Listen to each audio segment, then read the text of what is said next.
வணக்கம். தமிழ் ஃபுட் கார்னரில் இன்றைக்கி ஒரு பிரேக்ஃபாஸ்ட் ரெசிபி பார்க்க போகிறோம். சுவையான தக்காளி உப்புமாவும் தேங்காய் சட்னியும் எப்படி பண்ணுறதுன்னு பார்க்கலாம். இது வரைக்கும் தமிழ் ஃபுட் கார்னர் சேனலை சப்ஸ்கிரைப் பண்ணாதவங்க சப்ஸ்கிரைப் பண்ணிவிட்டு பக்கத்தில் உள்ள பெல் பட்டனை கிளிக் பண்ணிக்கோங்க. ஸ்டவ்வில் ஒரு பேன் போட்டிருக்கேன். அதில் 2 டீஸ்பூன் எண்ணெய் சேர்த்து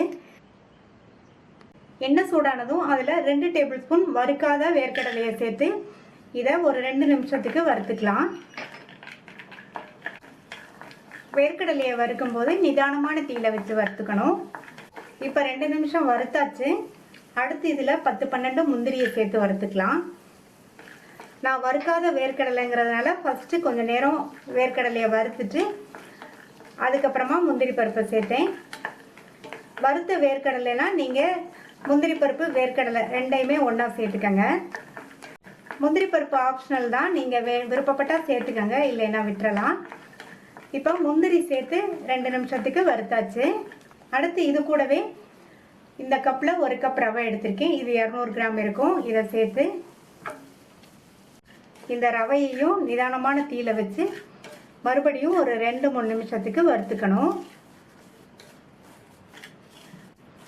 ஏற்கனவே வறுத்த ரவையாக எடுத்தாலும் நீங்கள் இந்த மாதிரி ஃபஸ்ட்டு ஒரு தடவை எண்ணெயில் வறுத்துட்டு அதுக்கப்புறமா உப்புமா பண்ணுங்கள். நல்ல ஒரு வாசனை வந்துட்டுருக்கு. ரவையை கருக விட்டுறக்கூடாது, அது ரொம்ப முக்கியம். இப்போ இதை எடுத்து தனியாக வச்சுட்டு இந்த பேனில் 1 டேபிள் ஸ்பூன் எண்ணெய் சேர்த்துருக்கேன். நான் இந்த உப்புமாவுக்கு கடலெண்ணெய் சேர்த்துருக்கேன். கடலெண்ணெய் வந்து நல்லா டேஸ்ட்டாக இருக்கும். சப்போஸ் உங்களுக்கு கடலெண்ணெய் பிடிக்கலைன்னா நீங்கள் விருப்பப்பட்ட எண்ணெய் சேர்த்துக்கங்க. எண்ணெய் சூடாயிடுச்சு. அதில் 1 டீஸ்பூன் கடலைப்பருப்பு, 1 டீஸ்பூன் உளுந்தம்பருப்பு, 1 டீஸ்பூன் கடுகு எல்லாமே நல்லா பொரிஞ்சிருச்சு. பருப்போட கலர் மாறிடுச்சு. 3 பச்சை மிளகாய் கட் பண்ணதை சேர்த்துட்டு அது கூட கறிவேப்பிலை, 1 டீஸ்பூன் பொடியாக கட் பண்ண இஞ்சி, இதை லைட்டாக வதக்கி விட்டுட்டு 1/4 கப் பொடியாக கட் பண்ண வெங்காயத்தை சேர்த்து இந்த வெங்காயம் கண்ணாடி பதம் வர வரைக்கும் வதக்கிக்கணும். இப்போ வெங்காயம் வதங்கி கண்ணாடி பதம் வந்துடுச்சு. அடுத்து இதில் 2 மீடியம் சைஸ் தக்காளி, இந்த தக்காளி 100 கிராம் அளவுக்கு இருக்கும். இந்த தக்காளியை சேர்த்துட்டு இந்த தக்காளியையும் 2-3 நிமிஷத்துக்கு வதக்கிக்கணும். தக்காளியை வதக்கும் போது அடிக்கடி கரண்டியை வச்சு கிண்டக்கூடாது. தொடர்ந்து வதக்கினோம்னா தக்காளி வந்து ரொம்ப குழஞ்சி போயிடும். தக்காளி 2-3 நிமிஷமாக நல்லா வதங்கிடுச்சு. அடுத்து இது கூட 1/4 டீஸ்பூன் மஞ்சள் தூள் சேர்த்துட்டு ஒரு தடவை நல்லா மிக்ஸ் பண்ணி விட்டுக்கணும். இப்போ தண்ணி சேர்க்கணும். ரவை எடுத்த கப்லேயே 3 கப் தண்ணி சேர்த்துக்கலாம்.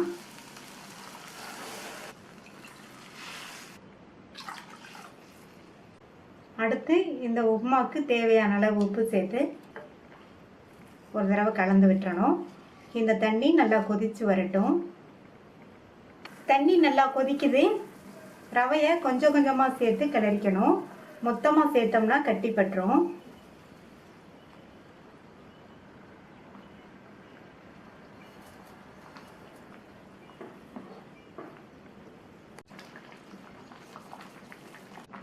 எல்லா ரவையும் சேர்த்தாச்சு. நல்லா ஒரு தடவை மிக்ஸ் பண்ணி விட்டுட்டு இதில் பொடியாக கட் பண்ண கொத்தமல்லி இலைகள், 1 டீஸ்பூன் நெய். இது மாதிரி கடைசியில் நெய்யும் கொத்தமல்லி இலையும் சேர்த்தோம்னா இந்த உப்புமா நல்ல கொத்தமல்லி இலை நெய் வாசனையோட ரொம்ப சூப்பராக இருக்கும். இப்போ நல்லா கலந்து விட்டாச்சு. மூடி வச்சிடலாம். ஸ்டவ்வை வந்து சிம்மில் வச்சுருங்க. ஒரு 3-4 நிமிஷத்துக்கு அப்படியே இருக்கட்டும். சிம்மில் வச்சு 3 நிமிஷம் ஆச்சு. ரவை நல்லா சாஃப்டாக வெந்து நம்மளுடைய தக்காளி உப்புமா சூப்பராக ரெடி ஆயிடுச்சு.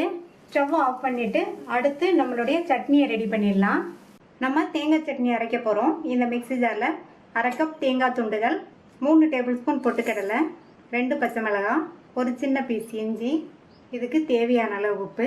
ஃபஸ்ட்டு தண்ணி சேர்க்காமல் 4-5 சுற்று சுற்றிட்டு அதுக்கப்புறமா தண்ணி சேர்த்து அரைச்சி எடுத்துகிட்டு வந்துடலாம். அரைச்ச சட்னியை இந்த கிண்ணத்துக்கு மாற்றிட்டு தாளிப்பு போட்டுடலாம்.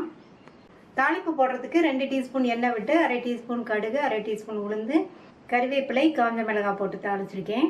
தாளிப்பு இந்த சட்னியில் சேர்த்துடலாம். தக்காளி உப்புமாவுக்கு சைட் டிஷ்ஷாக தொட்டு சாப்பிட்ற மாதிரி சுவையான தேங்காய் சட்னி ரெடி ஆயிடுச்சு. இந்த உப்புமாவையும் சட்னியையும் ட்ரை பண்ணி பார்த்துட்டு உங்கள் கமெண்ட்ஸை சொல்லுங்கள். தேங்க்யூ.